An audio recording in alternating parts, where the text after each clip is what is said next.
When the main character was young, she heard a legend. The legend said that when someone dies, they are reborn in the last book they read before their death. The girl's younger brother believed the legend and scolded her for reading comic books often. So when the protagonist reflects on it now, she realizes that she shouldn't have ignored her brother's words. For if she knew it was true, instead of reading short stories with huge amounts of bed scenes, she'd rather have another beautiful life and books about living in paradise next to beautiful men and delicious food. So the protagonist, with tears, realized that she could never have even imagined that it would turn out to be true. The girl was bored before her surgery, so she read a novella with lots of bed scenes. It didn't seem like a bad thing to her at all. But in the end, when the protagonist opened her eyes the next moment, she tried to calm herself down, realizing that she just couldn't be punished for reading an adult novel. She urged herself to think rationally and realize where she was at and who she was in the world. Eventually, while the girl huddled in the boxes behind her, watching everything around her and trying to figure out where she was, she assumed that this carriage seemed to be for cargo. But as an exception, they let another passenger ride in. Afterward, the protagonist found a chair and was glad at least that it wasn't broken, but she didn't understand why the carriage was shaking so much. The next moment, the carriage struck rocks, and the girl began to shake violently.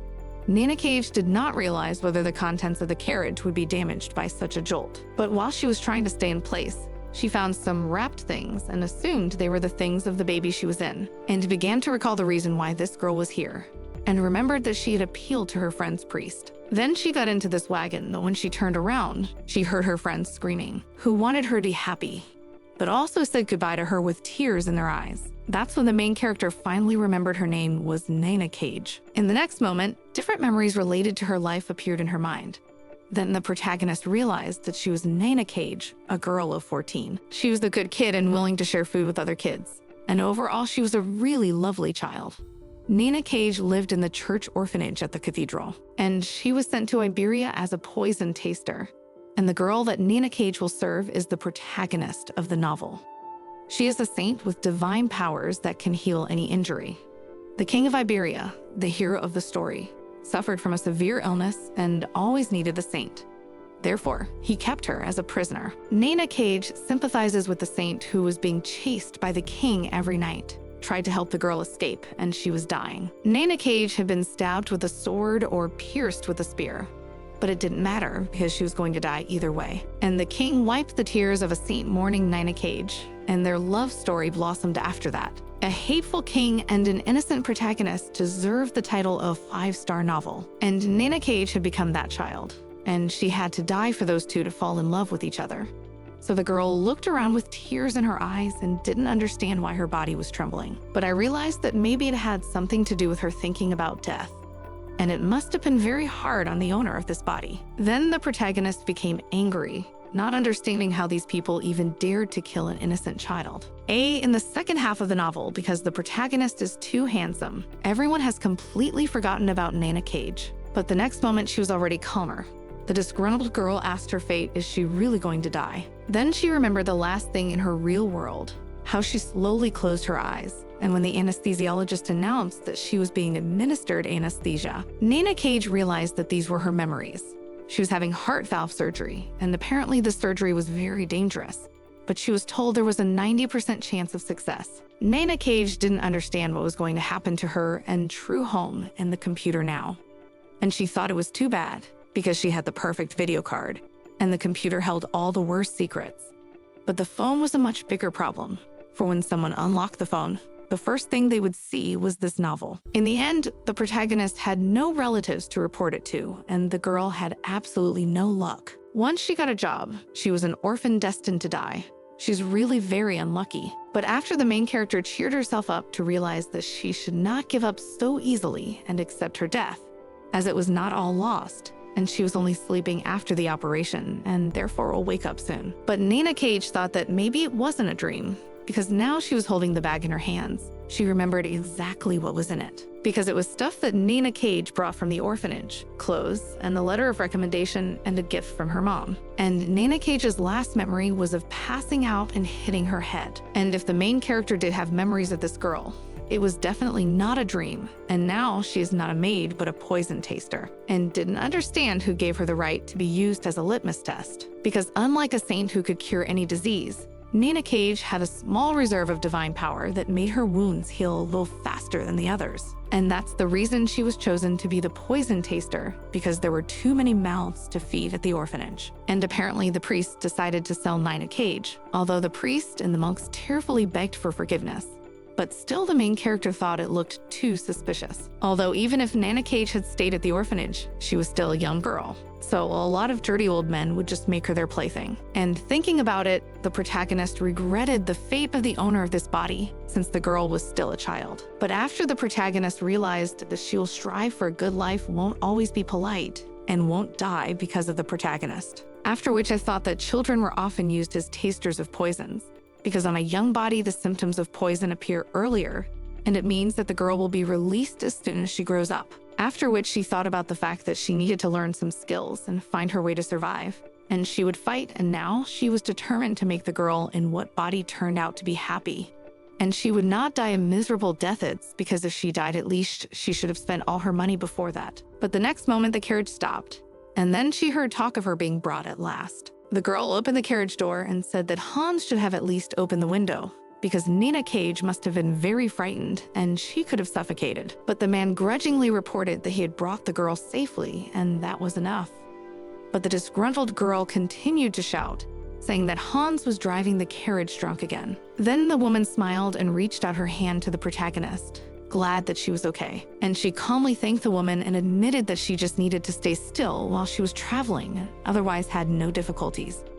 But the woman noted that Nina Cage had been in that wagon for 4 whole days and didn't think she was exactly okay. And then looking at the main character introduced herself. It was Sabine Taylor, and she was the main character in Iberia. Nina Cage acted within the bounds of decorum and said hello back, and Sabina Taylor liked her a lot with that. And then the girl said that she was in charge of all matters that concerned His Majesty in the palace. Since Nina Cage was going to be a tasting maid, they would see each other often enough. And then the admiring Nina Cage watched this girl, thinking that she was really very kind.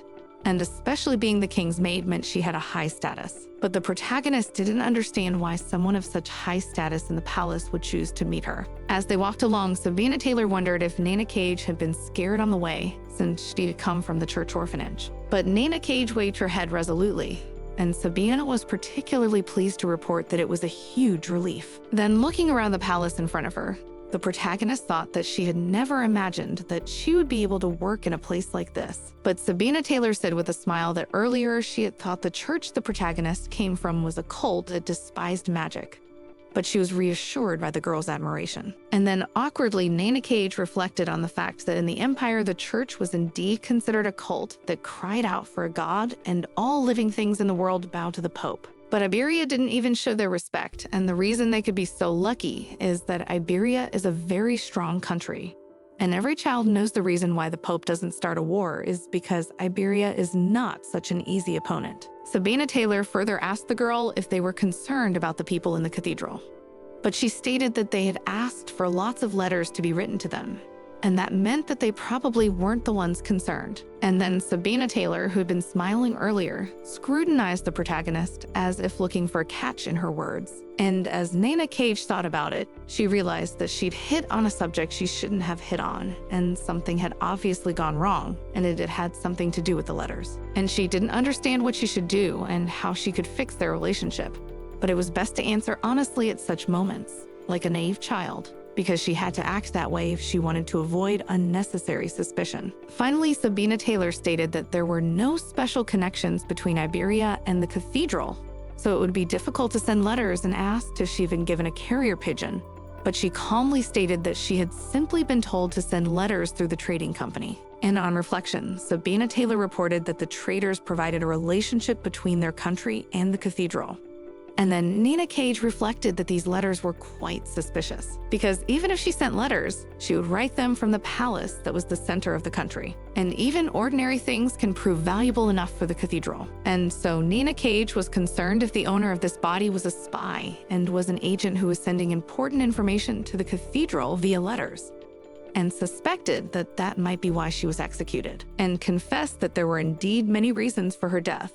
But in any case, if she carelessly increased her suspicions, sooner or later she would be killed, which she didn't want. So Nina Cage calmly said she was glad to be here because if she stayed at the cathedral, she'd be a foster child. And saw Sabina's interest, Taylor realized that her technique had worked, and if she wanted to make friends with someone, the best way to do it was to sling mud at a common enemy. And so she excitedly reported that she was very scared because she thought she was going to be an adopted daughter. And she was very happy to be here. And she reflected that she no longer had to be kind to the past place of her life, and she would deny God to save her life. At this point, Sabina looked around particularly affectionately and said that Nina Cage was very unlucky as she was a sweet child, so her adoption would be possible, and reported that the priests and monks were good people. But there were girls who became foster daughters, and Sabina thought that the cathedral still sells people in the name of God. But luckily, the protagonist got to them, and the protagonist stated with a smile that she was just as happy and would like to stay here, and then stated that she would like to start work as soon as possible, and thought her goal is to make sure she doesn't need to be suspected. But Sabine Taylor said Nina Cage can't be a taster maid for long. The main character admitted that she would like to learn something to become an adult and get a stable job. But Sabina Taylor admired the girl's dream, said that it is very nice, but the best way to stay in this place is to arrange a wedding, and asked if Nina Cage once thought about it. But she sincerely admitted that she really did not think about such a thing, because I remember Nina's past, who has seen many times a father who beat his own wife and abandoned his children because they were useless, and thought that although it was sad, it was true, and Nina Cage from her memories had seen such things many times as men who killed their children threw them away in search of a new woman, and stated that for this reason she did not want to get married because she was scared. I thought it was just acting, and it worked marvelously on Sabine Taylor. And then the main character noticed that the priests scolded her when she talked about it because they claimed that marriage was God's will. But Sabina Taylor angrily informed her that the priest in that case should take responsibility if Nina Cage died from a beating after the wedding, especially since he'd sold the people from the orphanage as slaves, and asked that Nina Cage pay no attention to them. And then the protagonist thought with a smile that she sensed a fighting spirit in Sabina Taylor, and they would surely be friends if they drank. And it seemed like they would really get along. But the next moment, she excitedly noticed something and, pointing to the sky, asked Sabina what it was. But she calmly said it was just a pillar of fire and a pillar of clouds. And excitedly, Nina Cage literally didn't understand if such a thing existed, because the temple hadn't told her anything about it. And then bowing, Sabina Taylor informed that this was the final form of the great magic of the king of Iberia. And it was their great pride and the reason for Iberia's existence. And excitedly, Nina Cage couldn't believe that it was their king who had done something like this. But Sabina Taylor said that surely now the girl was very confused and surprised, and she admitted she still can't believe she saw it with her own eyes. And then taking Nina Cage's hand, Sabina Taylor said with a smile that she would be even more surprised to see Mona, and told her that it was a white crystal, and if she had a handful of it, she could be on the battlefield all day even if she starved to death. And if she fed it to the beast, it would become very strong. And then the protagonist thought that apparently it was some kind of nutritional supplement in this world and worked on the same principle, but reported that such a thing was truly amazing because she had never seen such power in humans. But Sabina Taylor calmly remarked that she had hardly been taught anything like that in the cathedral, and said that all saints could not believe it even if they saw it with their own eyes, and it was a fact that miracles existed. And looking around, Nina Cage didn't understand who could believe in the existence of something like this, and the existence of a king who could control fire and clouds. And yet he even cared about his people. And this really was some god's territory. And all the protagonist thought about was that this country was insanely strong, but excitedly realized that she definitely had to survive in this place. She had to pull herself together, and above all, she had to like the people here. And herself informed Sabina Taylor that the king of the country was indeed comparable to a god. But at that moment, Sabina Taylor reassured the girl that their king was a mere man, because if he was a god, he wouldn't be sick, and that was the truth. The king is sick, and in the novel, that king became sick after using magic, and it was like a fever or numbness. He just developed a craving to possess something accompanied by pain, and pain pills had little effect. So the former king used illegal substances, but a lot of them couldn't cope with their addiction and died. And only the protagonist endured this pain until he kidnapped the girl from the cathedral. But he didn't fall in love with her at first sight. He just needed someone to stop his suffering, so their story began. But after Sabina Taylor noticed that she must have talked a lot and asked if the protagonist was scared of this place, But she calmly said that although she was a little excited, she had to live here now. And Sabina remarked with a smile that Nina Cage was very bright and well-spoken. But eventually they'd arrived, and pointing to the door, Sabina Taylor reported that it was the entrance to the inner palace. And not everyone could get in, but from now on, the main character will live in this place. Eventually, while the doors were opening in front of them, Sabina Taylor smiled and wished that all the wishes of the protagonists would come true. And then Nina Cage thanked her and thought she was sure she could do what she wanted to do. That was yesterday, but today she was unhappy to think about whether or not the poisons were really being tested on her. And the feeling was really awful. But the man looked at her and ordered Nina Cage not to scratch or she'd be scared, and told her to be patient because there was still no cure for the poison, and she was not happy, wondering if she'd been given something for which there was no antidote. So as soon as Nina Cage woke up this morning, she was dressed in a maid's uniform and dragged to this place, and also forced her to squirm with stomach pain by feeding her some herbs without explanation, and also forced her to sleep by feeding her sleeping pills. And now in Delhi, she had berries that made her whole body itchy. But she thought about the fact that she was a simple maid who sometimes appeared in the novel, but she could not even imagine that behind it all there was such a process. But the next moment the doctor looked at her and said that the itching was really starting to go away, and apparently Nina Cage was not able to heal herself completely. The holy power was really very different from magic, and he found it quite interesting. Then he said that he was in some trouble because the mental tree berries had no antidote, and if Nina Cage wasn't busy, she should help him from time to time. But the girl only wondered that apparently this doctor was crazy, whereupon he inquired about her name. And besides that, he also learned that she was from the church orphanage. Then suddenly, and without warning, the doctor grabbed the main character's hair and pulled it out and began to examine it, and stated that she did have a natural hair color. And disgruntled Nina Cage realized that this doctor was clearly insane and inadequate. But he calmly apologized and stated that he thought Nina Cage had only dyed her hair, and then said goodbye, that he was convinced of the reality of her skills, and therefore she could be free. And then leaving, all the protagonists thought that he hoped that this man would just fall somewhere during the walk, after which she closed the doors and reflected that she had a very sad life, for she felt like a lab rat. But she was spoken to by a knight who asked the heroine to wait a little longer as a maid would soon come to escort her. Then Charlotte, the maid, appeared and looked at the main character and admitted that she was annoyed and didn't understand why she should be the one to escort Nina Cage, and asked if she didn't remember how the palace was organized. And Nina Cage admitted she only knew where the kitchen was. And then the maid turned away and said that the protagonist must have been very stupid because she had to memorize it, and asked if the girl hoped that someone would walk with her until she memorized it all. But a disgruntled Nina Cage reflected that Charlotte clearly wasn't overly friendly, and she was treating her like a potential spy. And apparently she was a lower-class maid, and she was about 16 years old. But despite this rudeness on Charlotte's part, Nina informed her with a smile that she would be sure to remember everything, and it seems the maid was not happy with even that answer. So swung around and hit the protagonist on the head, and she just thought about the fact that it was a maid who couldn't afford to hit a child just because she didn't like her answer. Although she admitted that it didn't hurt, when she saw the maid and noticed that she had tears in her eyes, she didn't understand why the girl's head was so strong. And then after thinking about it, Nina Cage admitted that her body did have a strong head, although it hurt when her hair was pulled out. But still with a smile suggested that the maid should hurry away as soon as possible, though she pondered unhappily that she simply could not allow Charlotte to treat her so unkindly, especially since she was in the body of a child, and promised that she would have her revenge at some point. Ended up at the door a little while later and wondered if she was going in there alone. I looked around and noticed that there were knights in pairs or 3 men guarding the place. And then she realized that behind that door was the protagonist of this novel, Saint Seraphina. When the door opened, she saw a girl who looked around excitedly and asked who Nina Cage was.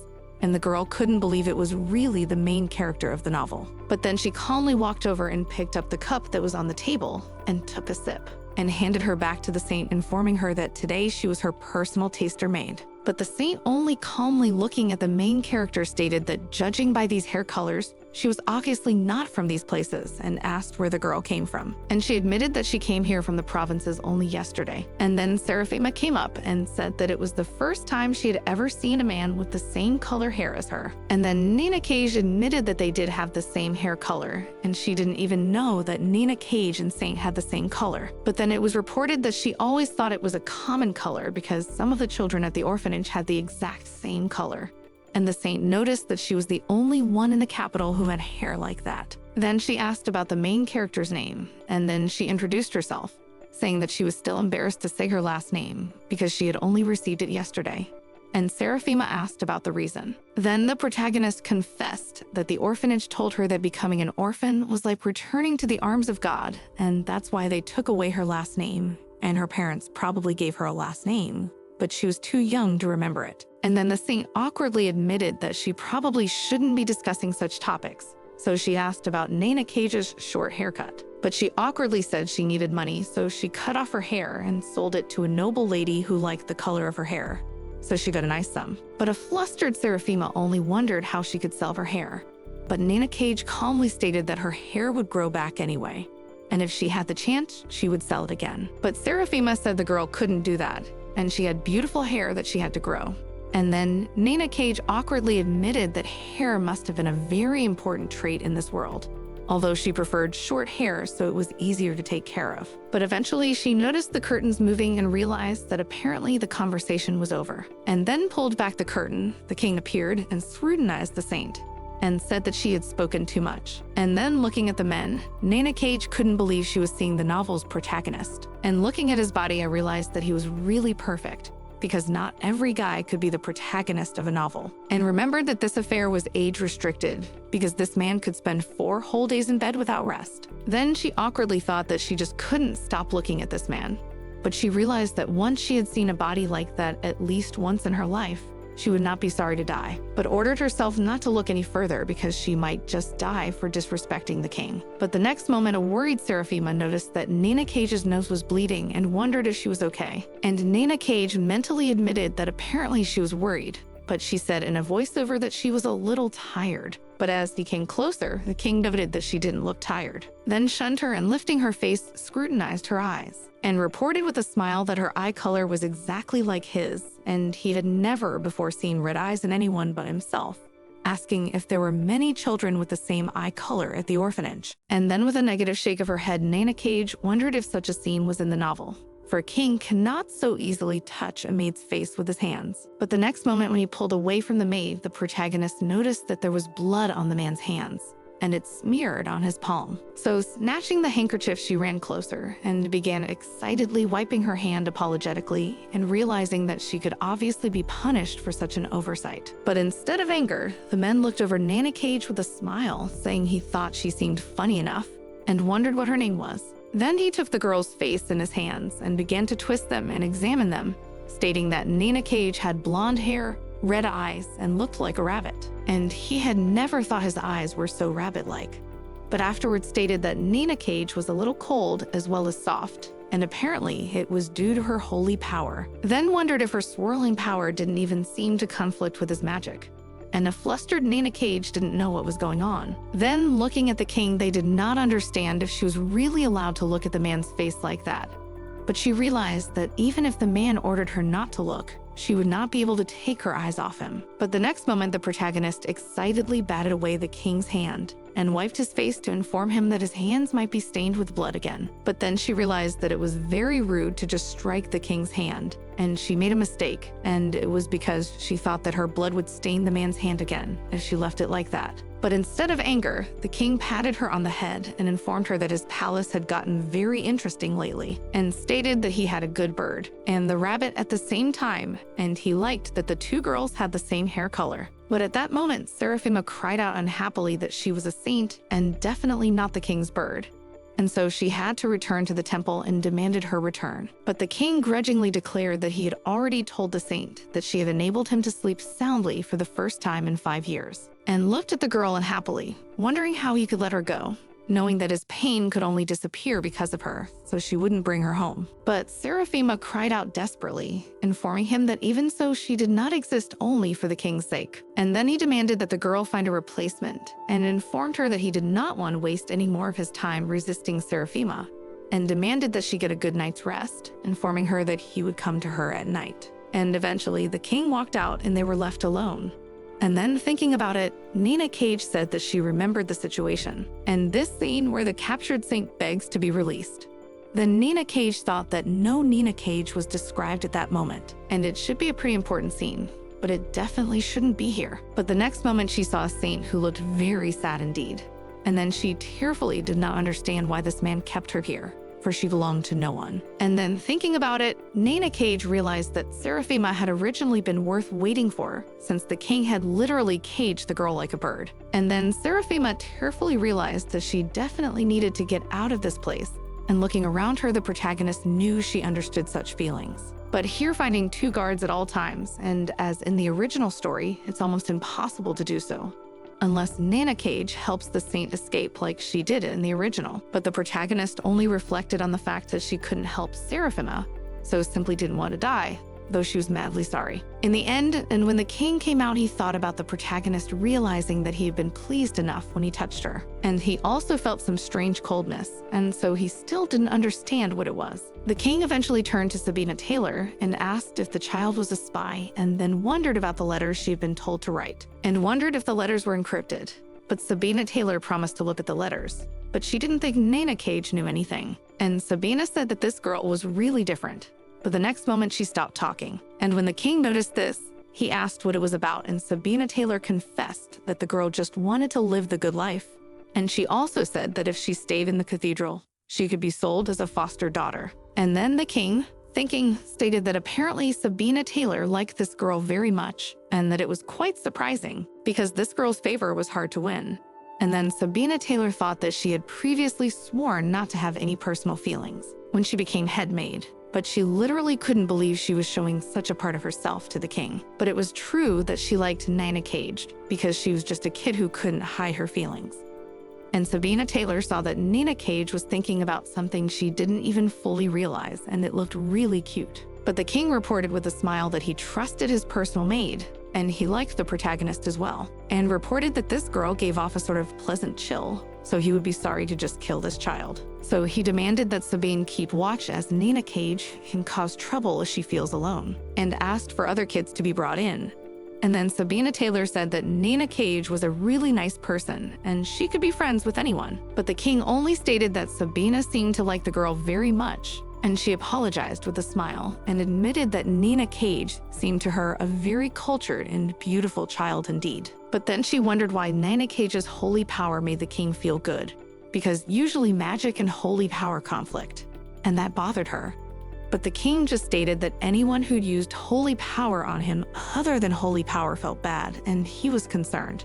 And so the king thought that maybe this girl had some kind of talent. But Sabina Taylor said she would report it to their doctor, and he was studying the ability, and she thought the doctor himself would be happy to know he had something to study. The king stated that when he thought back to the doctor, he remembered the rabbits the man had previously experimented on when he was young, and those rabbits were exactly the same color as Nana Cage and looked similar. The protagonist ended up reflecting on the crazy things that had happened to her lately. But at least in this place, it wasn't so bad, because she was being fed good food, and so she was satisfied. All the more delicious for Nana Cage, who only ate boiled potatoes with salt.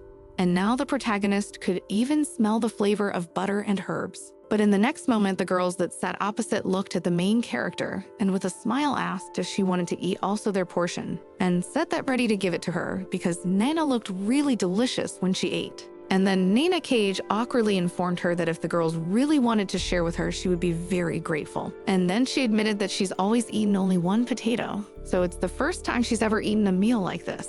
And then the girls asked if that was the reason why the protagonist ate with such pleasure, and said that they were glad that now she could work with them, and asked what her name was. Then asked Nana Cage not to be so formal, and the first to introduce herself was Lucy, saying she was tidying up the flower beds. And then Lola introduced herself, saying that she worked in a sewing shop and inquired about the main character's occupation. And then Nana Cage awkwardly wondered if it would be okay if she said what she was doing, but still hesitantly reported that she was a food taster for my lady. And at that moment, there was a very tense atmosphere around, and the agitated protagonist didn't understand what it was connected to, but realized that she definitely shouldn't have said who she was. But the next moment, the admiring girls inquired if she was talking about the very lady, and it was the very saint of whom they had heard, and it was the very girl with whom their king was madly in love. After which Lola inquired if the protagonist had ever seen His Majesty, and inquired how they looked at all and who the girl resembled. And then looking around at her new acquaintances, the protagonist realized that this reaction was insanely familiar because it was very similar to her friends who adored idols. And so Nina realized she knew what these girls wanted and reported that Seraphima was beautiful and her skin was like porcelain and her wrists very lovely and the contour of her fingers like silk. At the same time, His Majesty, every time she brushed her hair as if the world stopped and birds flapped their wings and flowers did not dare to open in the presence of their incredible beauty. And the two of them together like the work of a genius master, after which Nina thought that she was now using all her eloquent skills acquired in her past life. And upon hearing her story, the girls were madly envious of Nina Cage for being able to witness such a picture every day while working. Then they began to discuss that they had once heard His Majesty's voice, which they liked very much. But then Nina Cage noticed the look in Lola's eyes, who looked very surprised. And when the protagonist turned around, not realizing what it was about, but found that behind her stood the doctor, and from fear, she could not stand it and even screamed. But the doctor in turn calmly looked over the protagonist and wondered what she was doing here, for she was supposed to come to the infirmary in the morning. And then she looked over at Dio and wondered if she hadn't heard about it at all, and was beginning to worry that she'd forgotten, and then began to ponder the implications. But instead of scolding her, the doctor just admitted that maybe he'd forgotten to tell her and said that Nina Cage would have to visit the infirmary from tomorrow, and he'd send someone if she didn't know the way. And then he turned and walked away. And looking over him, Nina Cage thought that this man was very strange indeed, for he was behaving carelessly. As soon as the doctor had gone, Nina Cage turned to Nina and inquired did they know the doctor, and began to admire the girl, for she had met all the most handsome men in the palace. But the protagonist only awkwardly reflected on the fact that the girls clearly shouldn't have fooled themselves about his face, since there was a real psycho hiding behind that face, and he even ate weird fruit without a glimmer of emotion. But after looking at Lola, the protagonist wondered if she knew where in the palace she could buy fabric, and explained that she wanted to make a toy, so a small scrap would not be enough for her. And she also wondered where she could buy personal items. And then Lucy was telling that a girl could get a week's wages and on her day off buy whatever was needed outside the castle.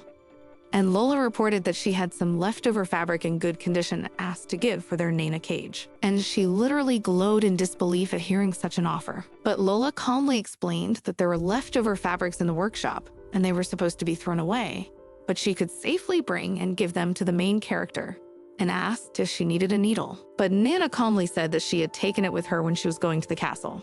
And then hearing this, Lucy warned the protagonist that she had to get permission from the head maid first, because you can't use such dangerous objects as needles and scissors without permission. And Lola asked Nina Cage where she lived so she could bring her everything she needed to her room. And then looking at Lola, all the protagonist thought was that this girl was an angel, and afterward asked if she knew the room at the end of the south wing. And Lola wondered admiringly whether it was a single room, and began to be jealous because they also wanted to live separately.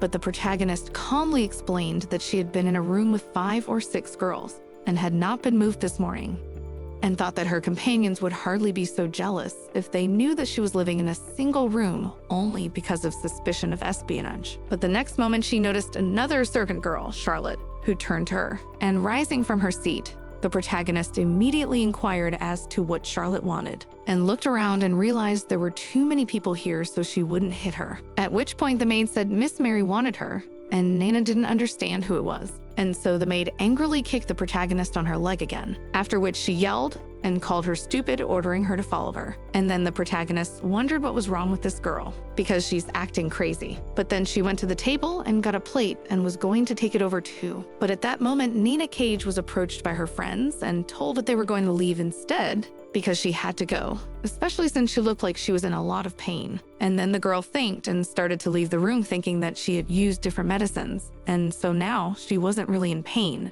but she had to look more pathetic to get sympathy, and so she limped on purpose. They eventually reached a little later, and that's when Charlotte informed Aunt Mary that she had brought the main character. But a disgruntled Mary looked the girl over and wondered how many more times she should be warned that she was not to be called auntie while they were in the castle. And then looking around at these people, Nina realized that Charlotte must have gotten the job at the castle only through family connections, and there was some kind of family gathering. But still she bowed and greeted Mary calmly, and the woman explained that the protagonist could safely ask her for help, because Charlotte probably didn't tell her anything. after which she informed her that she was Mary's head maid, and her niece Charlotte was Seraphima's maid. And the protagonist was to be tasting food and drink for the lady, so would have to come to her during breakfast, lunch, and dinner.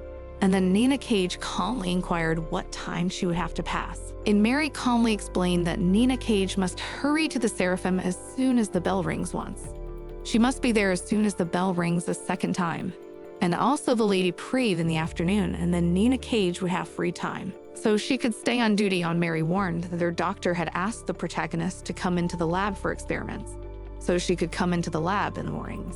After all, Mary wondered if Nina Cage knew His Majesty the King was looking for her, and hearing about it shocked the girl literally could believe it. Mary then said that she did not know why. And also the protagonist will have to come to the king's chambers at dawn, when the king wakes up in the morning and goes to sleep at night, to wait until he wakes up in the morning and goes to sleep at night. And the protagonist didn't understand what it was about because in the novel, and Nina Cage was just part of the Grey Mass and didn't understand why the story changed, from the idea that she was supposed to be around a man she had to avoid at all costs. Then Mary explained that some things in the palace should not touch Nina Cage for as well as the saint. So too did the window and castle walls have ears. Then warned Nina Cage that no matter what, the king's orders came first. And that's when the protagonist realized that apparently now she was just being asked to be obedient.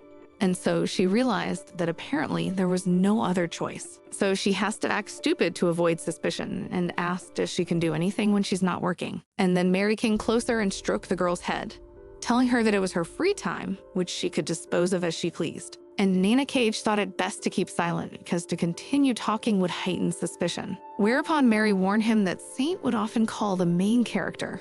Whereupon the girl reflected that Seraphima did have a strange attachment to Nina Cage, and perhaps it was because they had the same hair color or because of a belief in the same god. But not Nina Cage, unoriginal Nina Cage, was not a religious person, and perhaps this would have offended the saint. After which she excitedly wondered why she even bothered with it in her situation, because Seraphima would be living happily ever after with the king anyway. And Nina Cage couldn't ignore the original plot, even if some parts had changed. So she had to take care of her future. So turning to Mary, the protagonist said that she would like to know more about this country. And then Mary looked at the protagonist with a smile and said she expected questions. Then seeing this woman at Nina Cage's realized that this smile was fake, and it was expected that Mary didn't trust her and would be watching her. So I wondered if she had to play dumb or else arouse even more suspicion, and tried to figure out what the original Nina Cage would say in that situation. After which the protagonist said that she did not know a lot of things, as she grew up in the village and wanted to know a lot of things. She was worried because she was afraid to show disrespect to an important person. But instead of answering, the woman asked if the protagonist could read, and then she told her that she had learned it in church, and Mary was really amazed. And the protagonist herself thought that it was very fortunate that Nina Cage had one of her classes at church. And although it was very tedious, it was very useful in a world with low literacy rates. And then Mary said that the protagonist had to go to the library, which she would find as soon as she left the castle. And the library was open to everyone. And Nina Cage couldn't believe there was such a place. And then Mary wondered what books the main character had read before. But she awkwardly admitted that she only read scripture and doctrine, and that's all there was in the church, and admitted that she was excited to read the other books as well. Maria stroked her head and told her that this was really wonderful news and suggested that she go to the library as soon as possible and get the books she wanted to read. But the girl immediately realized that if she took whatever she wanted, she would be in trouble because she was still under suspicion. At that moment, Charlotte came into the room to inform Nina Cage that she was expected, and Mary calmly pointed to a tray of food and said that she had to taste it before she left, and looked at the dish. The protagonist thought that Seraphima would probably faint as the lunch was very meager. But Mary explained that Seraphima refused to eat meat and fried food, so she was a saint. Then the protagonist calmly took a spoon and began to taste the food, although she thought about it, and that she felt as if she was stealing this food because Seraphima had already eaten very little. And she didn't understand how a girl could even treat someone on a diet like that. So ended the tasting of the main character, and she went to Seraphima's room thinking about what she had become curious about, because the soldiers were constantly guarding the passage in this room. And so Nina did not know how she could get Seraphima out of here. And looking out the window, she thought that maybe in the past she had used the window and the rope from the curtains but realized that it was definitely not the right option, since Seraphim clearly wasn't strong enough to do something like this. But the next moment, as soon as she entered the room, the saint rose joyfully from her seat with a smile looking over the girl, and the protagonist awkwardly thought about the fact that apparently she was expected. But Seraphima immediately asked if he was okay and if she was bleeding. But Nana assured her that everything was fine. And then Seraphima, taking her hands, rejoiced at such news, whereupon she used a little of her holy power, and then the light illuminated the heart of the protagonist. And touching the shining spot, Seraphima stated that apparently Nana Cage had a heart-related health problem. And then the agitated protagonist couldn't understand if her body had more serious problems, and if Nana Cage had heart problems like she did in reality. But it was definitely not what was written in the novel, because in the novel, Nana Cage was a simple maid, and she didn't have any important role. And Seraphima said that the heart would be a serious problem for the girl when she grew up, because her heartbeat was irregular, and asked if the girl's breasts had been sore before. And suddenly Nina thought that apparently, if Seraphima was telling the truth, she would die anyway, and from the same cause as in her previous life. But in the end, Seraphima calmly touched the girl's chest, emitting holy power. Then when it was over, she said that Nina would be fine now. And then looking back at the saint, the girl could not understand why Seraphima had just healed her and had done it so easily, as if nothing had happened before. And so she approached to inquire whether in this life she would not die also of the disease that had haunted her in the past, and was very much disturbed. But Seraphima calmly hugged the protagonist and told her that she would be fine, and Nana thought about it. It was the first time she'd received such help and didn't know how to act, because she hadn't had a warm hug before. And for that reason, it was very strange for her to be so warm. And then Nina realized her reason for helping the Seraphim earlier in the original. The original Nina Cage and the main character had many differences, including their world and surroundings. But there was one similarity, because they were both very lonely, and they both lost their family when Nina Cage was very young and the main character when she grew up. After which the protagonist remembered that she had so many excuses of relatives from whom she was protecting her inheritance, such as a new business wedding in the family, or simply because they needed the money, and the protagonist had to deal with it all alone. And at the same time, Nana Cage protected herself from the bullying of the church, and so they lived always focused on protecting what they had, and they both never thought anyone could help them. But Nina didn't realize what she'd do if someone who wanted to help her turned out to be a saint. In the end, the main character, opening her eyes in the middle of the night, wondered when she managed to fall asleep, as it was unexpected. After that, she noticed that next to her lay some person, which was strange. After all, she had a separate room. But the king, gently hugging the girl, said that it was still night, and so she could safely continue to sleep. And then she looked at him sleepily and wondered if it was a dream. But the king informed with a smile that she could think of the situation in just that way. And then the protagonist thought about the fact that the dream seemed beautiful to her, and seeing handsome guys in her dreams was wonderful. But she was surprised that this man looked like the king she had seen before. But so she decided to just calm down and go back to sleep. But eventually suspicions crept into her head, especially since she didn't understand why her girlfriend was so hard and warm. Then excitedly began to speculate and just prayed that her suspicions weren't true. But eventually, the king saw that Nina Cage was awake, and the king stated that she could go back to sleep. And an agitated Nina Cage didn't realize what was going on. But King calmly explained that Seraphim had put Nina Cage to her bed since passing out, and it's common after a miracle cure. So the king asked the saint to leave her alone. And that's when Nina Cage remembered that Seraphima had healed her with her powers, and then apparently she fainted. However, she didn't understand how she ended up here, and what was wrong with the king, and didn't understand why, if the maid fell asleep on the bed, he didn't just take her somewhere else. But the man stated that Nina Cage looked really like a rabbit, and she was as cold as he expected. And the terrified protagonist wondered what that even meant. But the king calmly explained that it felt refreshing to touch the protagonist. And then Nina Cage wondered that in their last meeting, he had also said something similar, and she didn't understand why a king who suffered from searing pain would find it refreshing, but thought it was probably a good thing, and she could defeat her future killer by being an ice pillow or a big can of soda, and thought what would still be a bad idea to help Seraphima escape. But Seraphima had really healed her heart. But then the king's serious face inquired what she was thinking about. And awkwardly, Nina Cage didn't know how to respond to such answers because she had forgotten all about the king. But a moment later, she confessed that the power of the saint seemed incredible to her. The next moment, she noticed that the king was looking somewhere behind her, and so she turned to see what was there. And I noticed that Seraphima was there, and it was her bed. Then the protagonist noticed that the hands of the king and the seraphim were tied. And apparently, this was done to make sure they would touch in their sleep. The protagonist read about it in the novel, but she didn't expect the king to actually use seraphim as a painkiller. And then King stated that Seraphima was amazing, and Nina Cage wondered how on earth she could pay for this girl. Then she realized that she probably couldn't give anything to this man at all, and thought that now she felt a little strange, because all her insides were ready to jump out. Well, then the king smilingly informed that Seraphima was doing what was required of her, and such miracles were commonplace to her, so the protagonist should not have to pay for it. But she thoughtfully reported that she was actually very grateful, so she wanted to do at least something. And looking back at Seraphim, she admitted that for her what had happened was still a huge miracle. But at that moment, grabbing the protagonist by the chin, the king stated that she annoyed him a lot, because she was a maid in his castle where everything belonged to him. And then the protagonist realized that apparently the king was telling her to be loyal only to him, but she didn't understand why he had his hand on her throat while saying something like that. In the novel, the king was kind only to his inner circle, however he was calculating and was willing to abandon unwanted people. And Nana did not understand what this ambiguity was now, because now he was just smiling at her carefree, and so she awkwardly wondered if such an attitude to the servant would cause problems in the future. But the king wondered what she meant. And then Nina Cage explained that it was strange that the king was sleeping with his maid. Besides, it was a matter of age, because she was still underage, and people might think the king was a pervert. Though she thought it was strange enough as it was, they were not related enough to do that.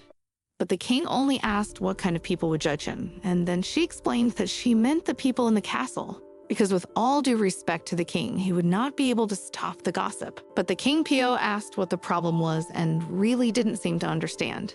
And then Nina Cage realized that the king was sick and wanted to touch the nice maid, and no one would complain since he was the king. And then the protagonist thought about the fact that he was really no problem for him and realized that she already sees the nightmare that awaits her in the future. But King, and calmly closing his eyes and asking that Nina Cage just sleep and everything will be fine, and he's willing to do anything for the main character. And she awkwardly thought she needed absolutely nothing and just wanted to get on with her life. In the end, this is how Nina Cage's life has already turned into a roller coaster thanks to King and Seraphim. But it was still very strange, since Nina Cage had pet the other kids at the orphanage before this was the first time anyone had ever petted her. And that's when Nina Cage realized she couldn't feel the full range of emotions. But probably if Nina Cage were here instead, she'd be crying tears of joy. In the end, it was already morning. Seraphima Poe asked if the protagonist had gotten a good night's sleep, and she awkwardly reported that she had indeed slept well.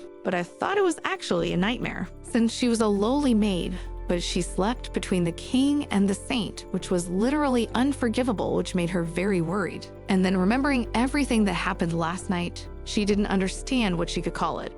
And she didn't realize why she talked so much to the king last night, and then asked for someone to just tell her that it was all a bad dream and not reality. And she asked the saint about the reason she was in bed. And then Seraphima reported that yesterday the main character had fallen on her, and it was a common occurrence for someone who had been cured of a serious illness. And the maid wanted to leave her on the floor, but she offered to move her to the bed.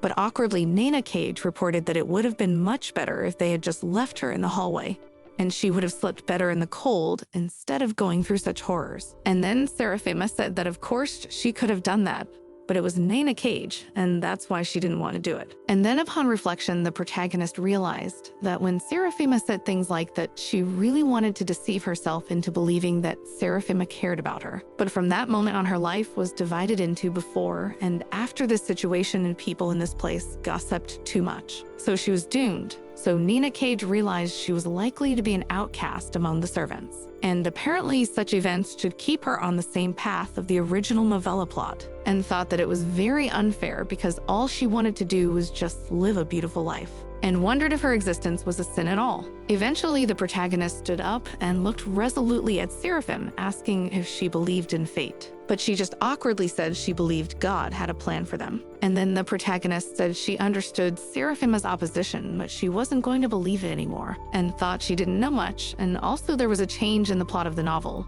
but she will definitely survive here no matter what. After which, Nina Cage looked at the seraphim with a smile and asked for the saint to take care of her. Eventually, at this time, the king was sitting in his room minding his own business, and looking around, Sabina Taylor informed him that she could say whatever she wanted. And then the girl resolutely declared that she still did not understand His Majesty's intention, and he knew very well that maids like to tell rumors and did not understand why the king had done so. But he reported that there was too much fuss about just one night with the rabbit. And then Sabina Taylor reported that she understood that the king was spending time with the saint. But to the king, she was just a maid. But the king calmly said he didn't care as long as he enjoyed it. But Sabina Taylor just wondered what the king would do if his relationship with Nina Cage changed. But the king only inquired as to what his assistant meant. After all, if she misunderstands his affections become a nuisance, they'll just get rid of her. But it was reported that this child was not like that because she was a bright child and she knew her place.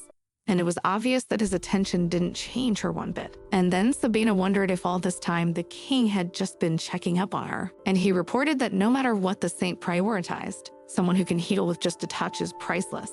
And from Nina Cage, he feels cold and refreshed when he just touches. That was the whole reason, and then Sabine wondered if Nina Cage was just a bonus. But the king said that if they had a choice, the saint would come first.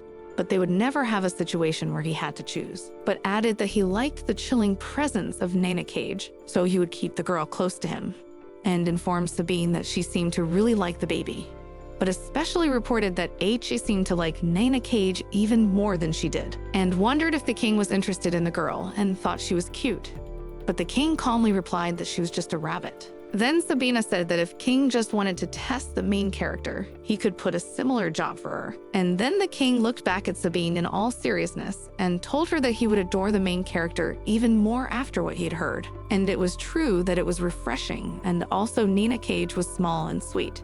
And he was sure the doctor would find the reason why this girl had such unusual qualities. And while he didn't know the church's plan, but Nina Cage would be in his hands, and he saw no problem keeping her to himself, and didn't understand why he should get into trouble for finding a simple rabbit very funny and cute. And then wondered particularly uncertainly, does the king really intend to continue to hold the protagonist? But the king calmly remarked that he had not a single reason not to, and then particularly calmly said that in that case, she understood and left the room, and stood outside the door thinking that she had served the king all her life, and this was the first time she'd ever seen him so engrossed in anything, and didn't understand what it was about this girl that affected him so much, and wondered if it would have been so much better if Nina Cage had tried to abuse the king's affection, because then they could have just said goodbye to her. However, if Nina Cage remains as unambitious in using King, if they continue to get close, then Sabina Taylor didn't understand what King would then do in the future. Eventually, a little later, the protagonist went to the doctor,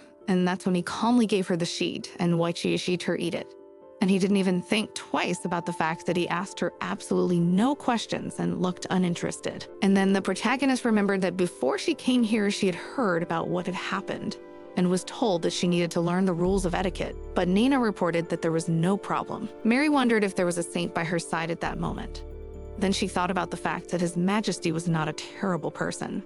So after all that had happened, he would have no other choice. And the agitated protagonist knew what it was all about and so apologized to the head maid, saying that she wanted to do her best.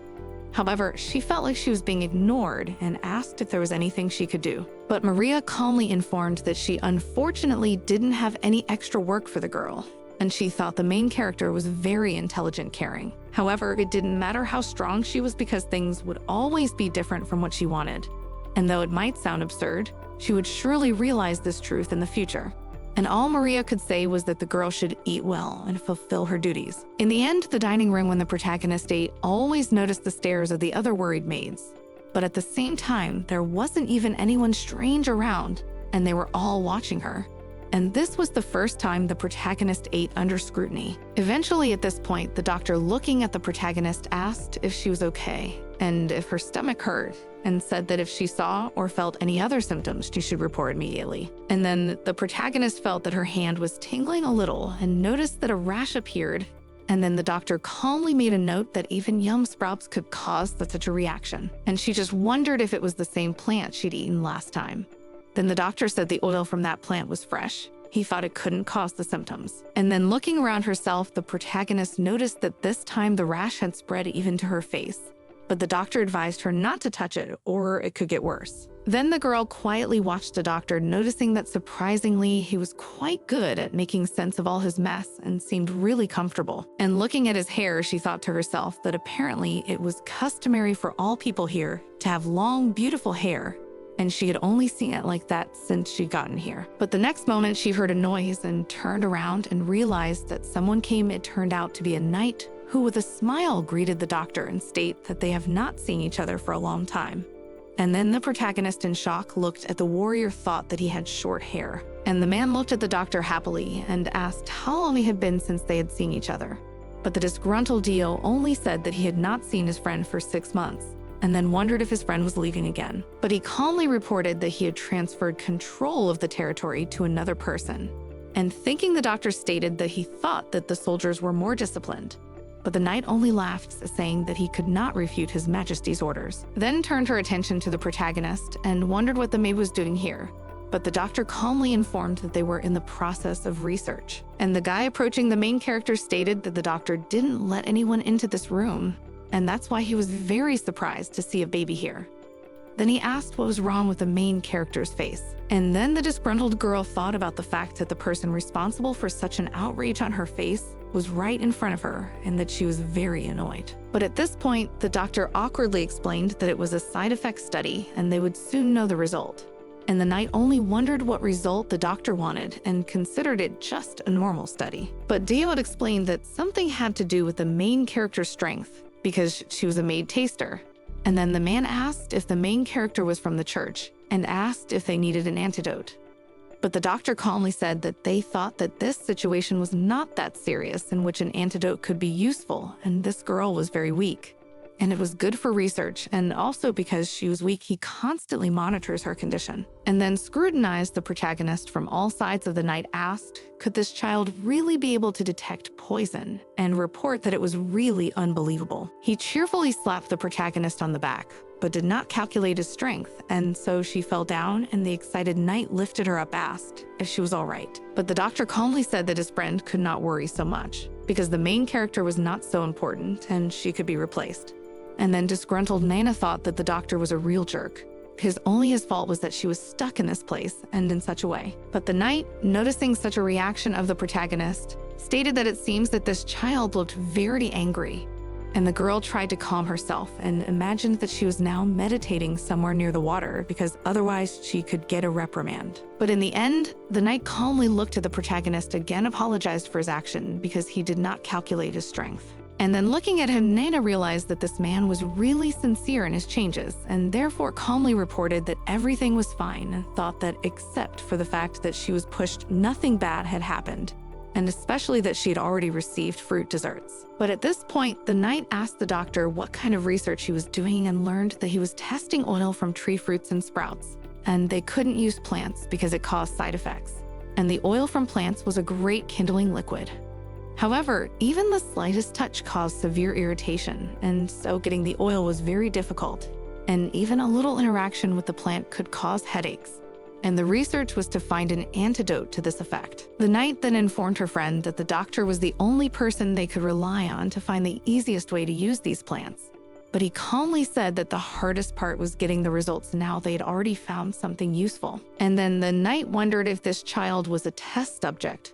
But the man explained that the regeneration rate of the protagonist was quite high, and the excited knight asked if this girl was not too weak to be a test subject. In fact, one light touch from him made her fall down, but only calmly assured him that everything was fine. At that time, the protagonist thought that the doctor was answering instead of her, and she was obviously not normal. But after Dio pointing in her face, the protagonist said that the rash had gone away and therefore she was fine. And then leaning over the knight, scrutinized the face of the not other, literally could not believe that would really passed so quickly and seemed to greatly admire her abilities. But noticing that the knight had gotten too close to the child, the doctor asked him to move away and approached the protagonist to ask how she was feeling. Then when she was sure she was fine, he handed her some fruit and asked her to eat it as well. And the disgruntled protagonist was literally furious because she had just recovered and she was going to be poisoned again. But the doctor calmly informed her that this time they had an antidote, so the protagonist could not worry. but she'd only grudgingly thought that this was no reason for her to thank the doctor. However, she still had to eat and wondered if she even minded.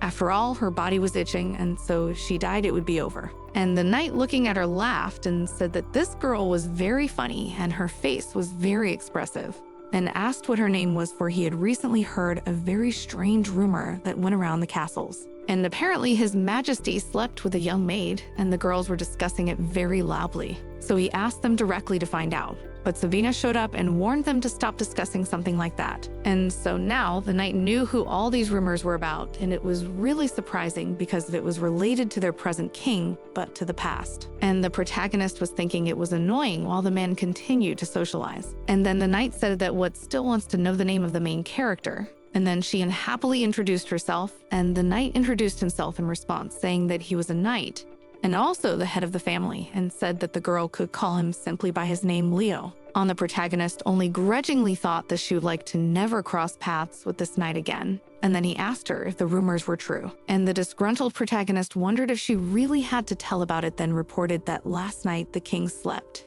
and cuddled her like a cool pillow, and he did nothing but that. Then stated that the whole time within was also holy, and the king just felt fresh when he touched her, and that was the whole reason. After listening to her, the knight said that he had already had similar suspicions, but it could not have happened, so their present king followed the example of the deceased.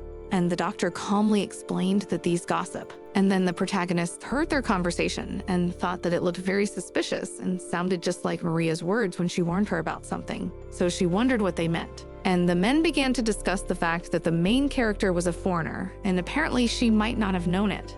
After which the doctor stated that the more the girl was very young and was also from the village. And when the knight found out about it, he stated that this village was very far away and was behind the Forest of Saints.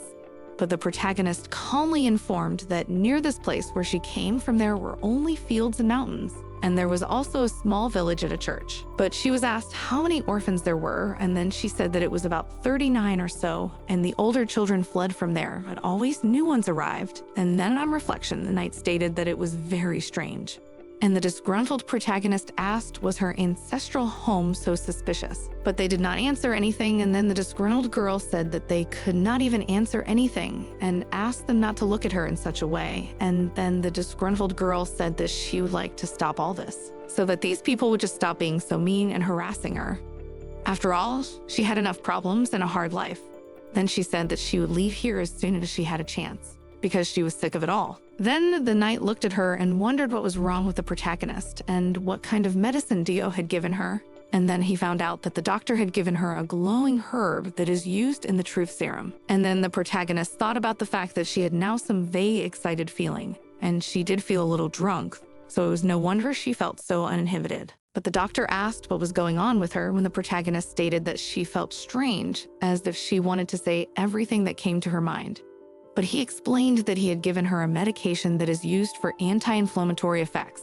But apparently it worked even too well. But at this point, the protagonist, disgruntled, asked the doctor to shave off his hair, since every time she saw his hair it annoyed her. And the knight who heard this only laughed. Then it asked how strong the effect of the truth serum was, and learned that the effect was not too noticeable, but apparently it worked great on the protagonist. And apparently it was due to her holy power. So the knight decided to take advantage of that and asked what it was like to spend the night with their king. And then the protagonist grudgingly declared that she just wanted to die. And then she thought it was even worse than her past life.